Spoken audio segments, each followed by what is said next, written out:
Hola y bienvenidos a este pequeño resumen sobre anatomía del sistema nervioso central. En este caso hablaremos de la configuración interna cerebral. El cerebro está formado por sustancia blanca y sustancia gris, que encontramos en la corteza y en los ganglios basales. La sustancia blanca, por tanto, relaciona los dos y cubre los ventrículos cerebrales. La sustancia blanca contiene tres tipos de fibras. Las fibras de asociación, que conectan diferentes zonas corticales del mismo hemisferio; las fibras de proyección, que conectan el córtex con las partes más caudales del cerebro y la médula; y las fibras comisurales, que conectan los dos hemisferios. Empezamos por las fibras de asociación, de las cuales existen dos tipos de fibras. Uno son las fibras cortas o en U, que interconectan los giros cerebrales, y también encontramos las fibras largas, que interconectan giros más separados. Las más fáciles de identificar son el fascículo uncinado, el fascículo del cíngulo, el fascículo longitudinal superior y la estría terminalis, que es otro haz que surge entre la amígdala y discurre a lo largo del borde entre el caudado y el tálamo, en la pared del ventrículo lateral. El fascículo uncinado es un fascículo con forma de garfio que conecta el lóbulo frontal con el temporal, rodeando la cisura de Silvio, en el borde lateral de la sustancia perforada anterior, y rodea la parte anterior de la ínsula, y tiene dos partes, una superior que une el córtex frontal con el córtex temporal y una inferior que une el lóbulo frontal con el giro parahipocampal.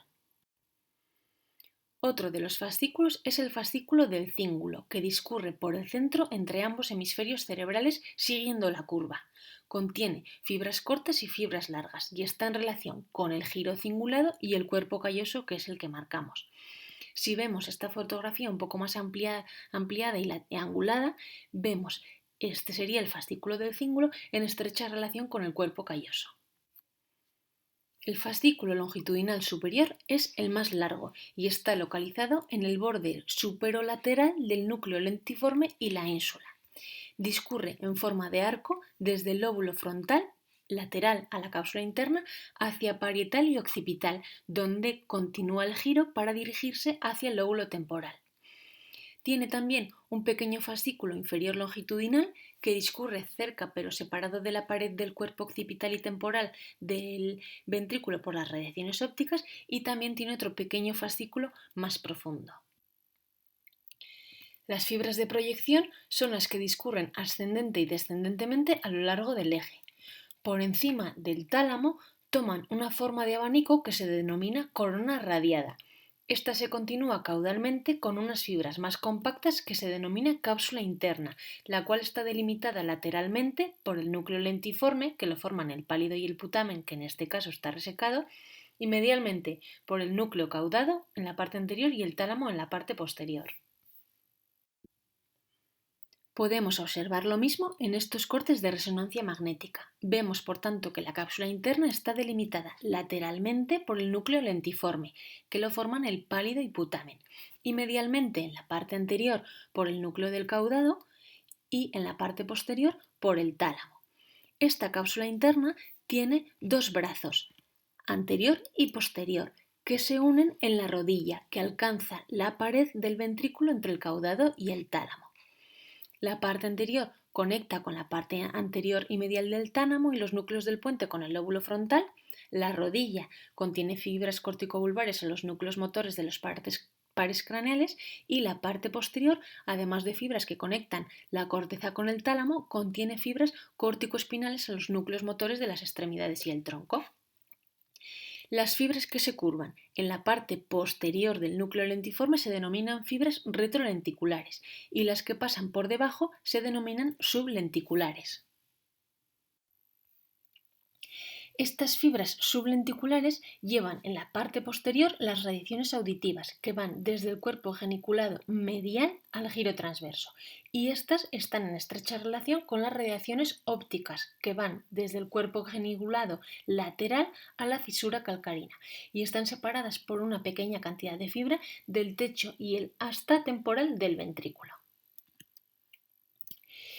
Las fibras de la parte inferior del cuerpo geniculado inicialmente se giran hacia atrás y debajo del lóbulo temporal en lo que se denomina el loop de Meyer, y que llevan la visión de la parte superior del campo visual. Y ya gira hacia atrás y se unen con las radiaciones ópticas.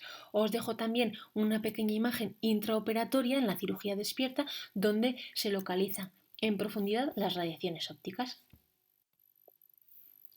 El tercer tipo de fibras que veíamos eran las fibras comisurales, que son las que conectan ambos hemisferios. De las más importantes es el cuerpo calloso. Este está localizado entre los dos hemisferios, en el suelo de la fisura longitudinal y en el techo de los ventrículos laterales, y tiene 5 partes: el rostrum, la rodilla, el cuerpo, el esplenio y el tapetum. El rostrum se continúa medialmente con la lámina terminalis. En la rodilla tenemos que señalar que existe un tracto largo denominado el forceps minor, cuya función es interconectar ambos lóbulos temporales, y posteriormente desde el esplenio sale un haz similar, el forceps major, cuya función es interconectar ambos lóbulos occipitales. Otra de las fibras comisurales es la comisura anterior. Este es un pequeño haz de fibras que cruza la línea media por delante de las columnas del fornis y forma la pared anterior del tercer ventrículo. Y no hay que confundirlo con la comisura intertalámica, que es esto que señalamos. La siguiente fibra a estudiar es el fornis, pero antes debemos ponernos en situación. Vemos la circunvolución parahipocampal y el giro dentado, ambos separados por el surco parahipocampal. A continuación ya se encuentra el fornis, que está separado del giro dentado por el surco fimbrio dentado. El fornis es el eferente principal del hipocampo, que contiene fibras comisurales y de proyección. Como vemos, tiene forma de C y es bilateral. Se extiende desde el hipocampo a los cuerpos mamilares en 4 partes, que son la fimbria, los pilares, el cuerpo y las columnas. Vemos que rodea al pulvinar y se arquea hacia el cuerpo calloso, de forma que en el cuerpo calloso ambos pilares se unen para formar el cuerpo, que pasa sobre el tálamo y bajo el septum pellucidum, de modo que en la parte más anterior al tálamo vuelve a separarse y baja por la parte anterior del foramen de Monro y lateralmente al tercer ventrículo hasta alcanzar los cuerpos mamilares. La fimbria cursa por el borde lateral del cuerpo geniculado lateral y está separado de este y las radiaciones ópticas y auditivas por la fisura coroidea. Pues en función de las partes del fornis con las que esté en relación, podemos dividir la fisura coroidea en diferentes partes. Una parte temporal que se encuentra entre la fimbria y la stria terminalis, el atrio que está entre los pilares y el pulvinar y el cuerpo que está entre el cuerpo del fornis y el tálamo. Otra de las fibras comisurales es el septum pellucidum. Este discurre entre la parte anterior del cuerpo calloso y el cuerpo del fornis y está compuesto por un par de láminas que separan el cuerno frontal y cuerpo de los ventrículos laterales en la línea media y va desapareciendo hacia posterior. Según las diferentes personas puede haber algunos cambios.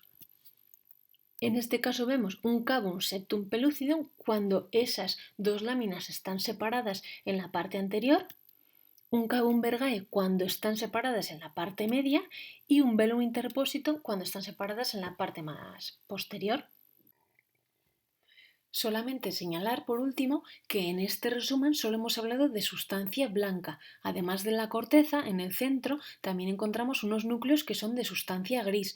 En este caso, el núcleo lenticular, formado por pálido hiputamen y más en profundidad el caudado y el tálamo, que no llegan a verse y que los estudiaremos en otra ocasión. Muchas gracias por su atención y espero veros en el próximo vídeo.